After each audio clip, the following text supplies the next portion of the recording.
Hello welcome to Maulik clocks. ఎలా ఉన్నారు? ఈరోజు కోవిడ్లో అందరూ ఎంత ఇష్టమైన ఒక స్పెషల్ ఐటమ్ అయితే మీకు చూపిస్తాను, చూసేయండి.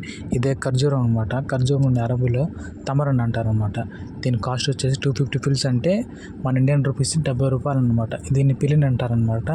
ఇది వచ్చేసి వంట మధ్వ అంటారు అనమాట. షాకు ఇది సిక్కిన్ అంటారు. దీన్ని అయితే కట్ చేసి నీట్గా క్లీన్ అయితే చేసుకుందాం అనమాట. ఫ్రెష్గా వాటర్తో వాష్ చేసుకుని తిందాము. దీని వచ్చేసి సింక్ని హోద్ అంటారనమాట. ఇది బౌల్ మనకు తెలిసిందే. క్లీన్ చేస్తారో దాంట్లో వేసుకునే దానికి ఈ బౌల్ని వచ్చేసి బాది అంటారనమాట అరబీలో. వాటర్ని వచ్చేసి మాయ అంటారనమాట. నీట్గా అయితే వాష్ చేసుకొని మనకి ఎంత క్వాంటిటీ కావాలన్నా తినేదానికి మనకు తీసుకొని పక్కన పెట్టుకుందాం అనమాట. ఈ సీజన్లో ఎక్కువ దొరుకుతాయి కాబట్టి తీసుకున్నాను అనమాట. నేను ఫైనల్ టేస్ట్ అయితే చేద్దాం అనమాట. టేస్ట్ అయితే సూపర్గా ఉంది. ఇంతవరకు నా వీడియో చూస్తూ ఆదరిస్తున్న ప్రతి ఒక్కరికి కూడా thanks to so much. Please to subscribe Maulik clocks.